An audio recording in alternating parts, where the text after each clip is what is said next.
gorgeous Santa Monica day. My heart was pounding. The veins in my forehead visibly pulsed. I felt the people passing by could see right through me. I knew I was a junkie thief. Fuck that guy.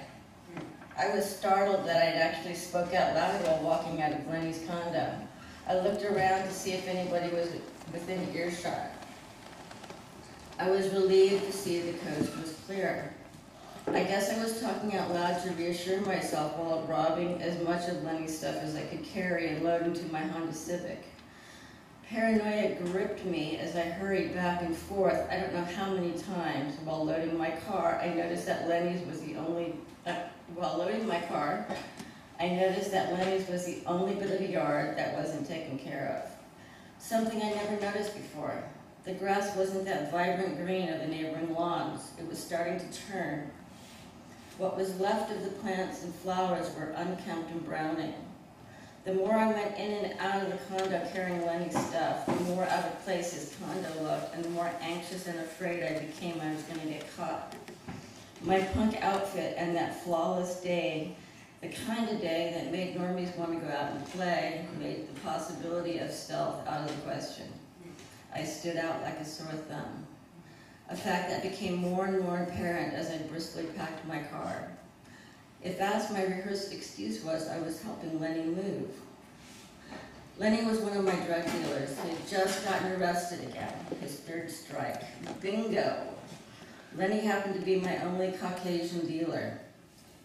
The fact that he lived in a nice neighborhood made him my preferable choice. What transpired with Lenny earlier that day was that he walked into a police station to bail out a friend of his.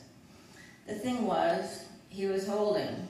He had heroin crack on him in his fanny pack.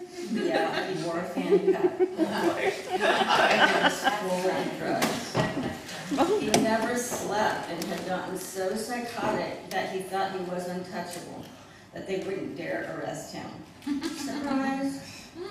I got the news of Lenny's arrest from his hooker friend Heidi while I was pondering my options to keep from getting dope sick that day. Hallelujah. That was great news to me. I headed to the lovely west side as fast as I could. I made a quick stop in the hood to pick up some crack for his wife, Susan. She loved her some crack. Susan was blind, a blind crackhead. Can you imagine? I wondered how that was even possible. How did she not burn everything? That mystified me.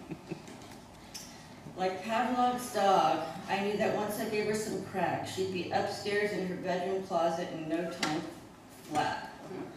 That was her ritual. Then I could have my way with her stuff. When Susan answered the door that day, she was a frightening sight in the sheer powder blue negligee that revealed her scrawny, unappealing frame. I wonder if she knew it was sheer. And if so, did you know how bad she looked in it? These things perplexed me. Being a crackhead, she was awfully thin, and from what I saw, had not been in the near vicinity of soap or food in at least a week. Her hair was ratty, stringy, and hanging in her face. I announced I was there to give her my condolences and a little crack, and to help her through this tough time. I wondered if she could sense why I was really there and that I was lying. I played the part of the caring friend / customer. I handed her the little baggie of crack, and I watched her carefully go upstairs. I could hear the bedroom door close and her footsteps as they went overhead in the direction of the closet. I waited a few minutes for her to become indisposed. Again, I wondered how she managed not to burn herself or that long stringy hair. I actually found that quite impressive. It had to be that Zen ninja sixth sense blind people have. Who knew they could use it to smoke crack?